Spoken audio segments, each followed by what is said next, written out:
Désolée. Aujourd'hui, je vais parler à propos de l'obsolescence programmée. Donc, après avoir gardé le même téléphone portable pendant plusieurs années, j'ai finalement décidé de me faire plaisir et acheter un téléphone portable qui pouvait fonctionner avec toutes les nouvelles applications, WhatsApp et toutes les autres applications que tout le monde utilisait.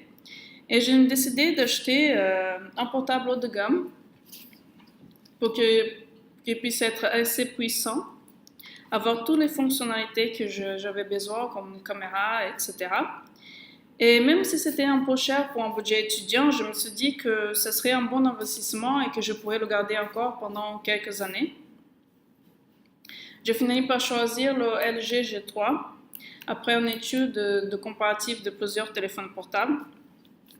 Jusqu'à ce qu'un bel jour, alors que j'étais en train de regarder une vidéo, il a décidé de ne plus fonctionner du tout. Finalement, il n'y avait rien à faire, il ne pouvait pas être réparé, et il n'y avait plus de garantie. Mais ce n'est pas que ça, c'est pas qu'il y avait plus de garantie, c'est que la garantie, elle avait fini quelques jours seulement avant. Donc, j'ai commencé à penser à une coïncidence que le téléphone arrête de fonctionner quelques jours seulement après la fin de la garantie.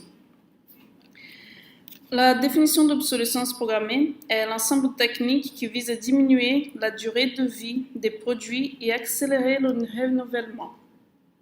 Elle est condamnée en France par la loi de transition énergétique, l'article 99 de août 2015. C'est une technique en quelque sorte de tromperie quand les fabricants font des défauts exprès dans les produits pour qu'ils arrêtent de fonctionner après un certain temps et que le consommateur ait envie ou besoin d'acheter de nouveaux produits.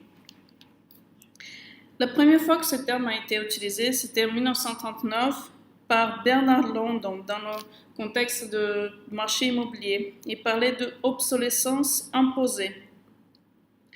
C'est quelque chose de très courant avec les ordinateurs portables, avec les smartphones, maintenant aussi avec les imprimantes, mais aussi avec les électroménagers, ce qui est un peu plus préoccupant, inquiétant, parce que les électroménagers avant, ils duraient une certaine période de temps, autant que besoin dans les familles, et maintenant les personnes se trouvent à changer un frigo après 5 ans, 3 ans.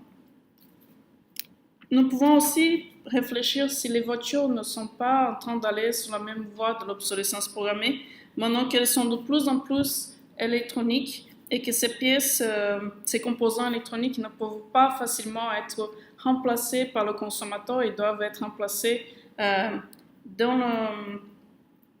la réparation et parfois ils doivent acheter une grosse partie de composants et non seulement un petit composant.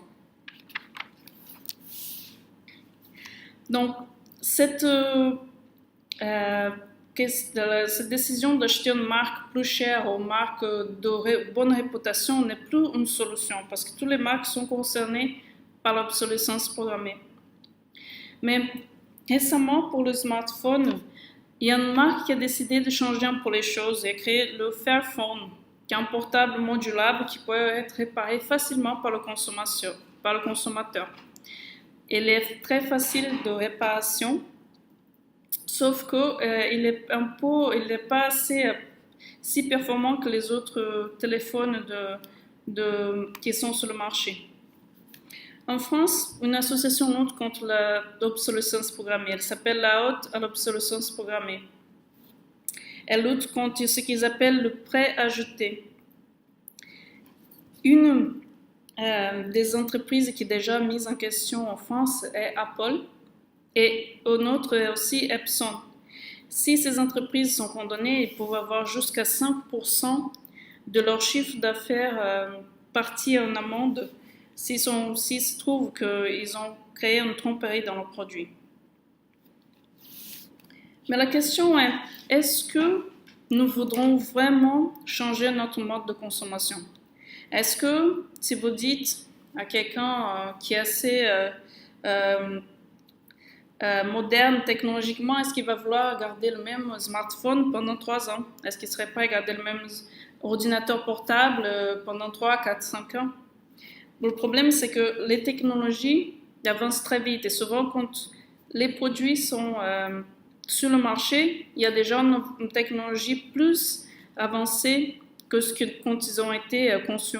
Et donc, le consommateur il n'a pas envie de garder le même produit pendant très longtemps et encore plus de le réparer. Il demande beaucoup du côté des consommateurs, beaucoup d'efforts et beaucoup de conscience environnementale pour vouloir garder leurs appareils ou les vendre ou les réparer ou même les recycler. La plupart des personnes vont juste vouloir s'en débarrasser et même dans certains pays, il n'y a même pas vraiment de solution pour le traitement de ces déchets. Et ces produits avec des batteries, souvent des batteries de lithium, vont se trouver dans la nature. Et ça, en sachant que chaque année, Apple lance un nouveau smartphone très convoité, ça fait beaucoup des smartphones dans la nature, sans traitement, des déchets adéquats. Et ça, c'est un gros problème pour l'environnement. Dans un monde où plus et plus de mesures sont faites par les marques pour diminuer leur impact sur l'environnement, c'est quand même assez choquant que dans ce secteur, l'obsolescence programmée pourrait être encore si commune et qu'il n'y ait pas des solutions plus durables au niveau des composants ou des meilleures solutions pour le traitement de nos déchets à niveau mondial.